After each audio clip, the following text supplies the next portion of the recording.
Hello friends, स्वागत है आपका हमारे चैनल में कंप्यूटर लैंग्वेज में। तो मेरा नाम है कीर्ति और आज हम पढ़ने वाले हैं परचेस रिटर्न और सेल्स रिटर्न। जी हाँ, आज हम इस वीडियो में कवर करने वाले हैं परचेस रिटर्न को और सेल्स रिटर्न को, जिसके अंदर आज हम सीखेंगे कि इनका यूज कहाँ पर होता है टैली के अंदर। तो सबसे पहले हम पढ़ने वाले हैं परचेस रिटर्न। देखिए, परचेस रिटर्न होता क्या है। अगर हम इसके नाम को लेकर चले तो परचेस का मतलब होता है खरीदना, रिटर्न का मतलब होता है वापस करना। तो किसी कस्टमर द्वारा किसी प्रोडक्ट को खरीद कर उसको वापस करने को हम परचेस रिटर्न कहते हैं। जी हाँ, खरीदे हुए माल को वापस करने को हम परचेस रिटर्न कहते हैं। ठीक है, तो इसका एक छोटा सा डेमो मैंने आपके लिए नीचे रेडी किया है। मान लीजिए एक कस्टमर है, इन्होंने एक पेन खरीदा। ठीक है, किससे? दुकानदार से। तो जो कस्टमर ने जो पेन खरीदा ये चल नहीं रहा है, तो इस पेन को दुकानदार को कस्टमर ने वापस कर दिया और दुकानदार से अपना रिफंड ले लिया वापस। तो कस्टमर द्वारा क्या किया गया? एक खरीदे हुए प्रोडक्ट को वापस किया गया। किसको? रिटेलर को। ठीक है, रिटेलर को वापस कर दिया और अपने पैसे वापस ले लिए। तो आपकी तरफ से क्या हुआ? मतलब हम कस्टमर थे तो हमारी तरफ से हुआ परचेस रिटर्न। ठीक है, आप अपने डेली लाइफ में बहुत सारी चीजें लेते हैं और उसको वापस भी करते हैं। जैसे आजकल ऑनलाइन शॉपिंग चल रहा है। ऑनलाइन शॉपिंग में आपने कोई भी प्रोडक्ट मंगा लिया, ठीक है, परचेस कर लिया, फिर उसमें कोई भी डिफेक्ट आया, फटा हुआ निकला या फिर साइज छोटा बड़ा है, तो आपने उसको रिटर्न कर दिया। तो वो आपकी तरफ से क्या होता है? परचेस रिटर्न होता है। समझ गए आप लोग अच्छे से? परचेस रिटर्न किसे कहते हैं? किसी भी खरीदे हुए माल को वापस करना परचेस रिटर्न कहलाता है। ठीक है, अब नेक्स्ट हम बढ़ते हैं आगे सेल्स रिटर्न की तरफ। सेल्स रिटर्न बिल्कुल सेम है, लेकिन ये अब रिटेलर की तरफ से बात कर रहा है।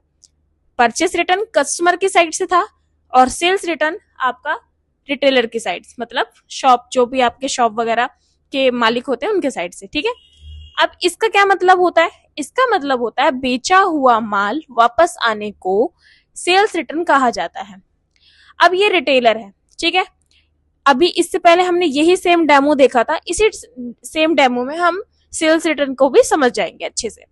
इस कस्टमर ने इसी पेन को खरीदा और इस पेन को किसको वापस कर दिया? रिटेलर को वापस कर दिया। तो कस्टमर के साइड से क्या हुआ? परचेस रिटर्न, क्योंकि कस्टमर ने क्या, खरीदा हुआ सामान वापस कर दिया। और रिटेलर के साइड से क्या हुआ? बेचा हुआ सामान उसके पास वापस आ गया। ठीक है, और जो भी उसने अमाउंट कमाया था उस अमाउंट को उसने वापस कर दिया। तो रिटेलर की तरफ से क्या हुआ? Sales return. समझ गए आप?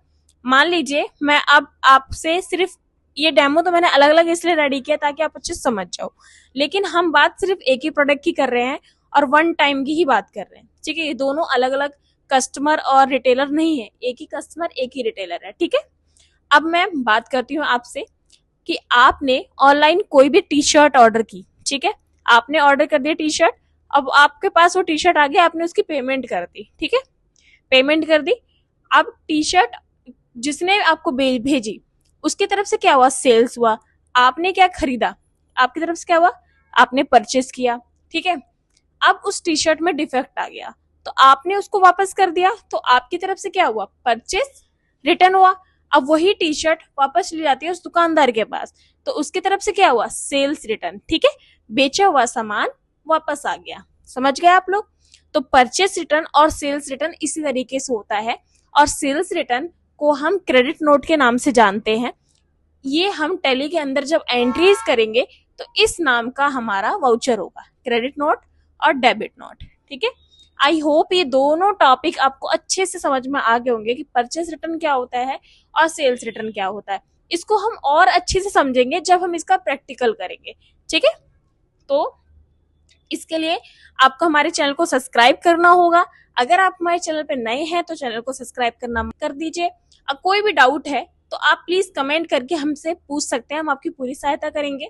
और आज के लिए बस इतना ही। धन्यवाद।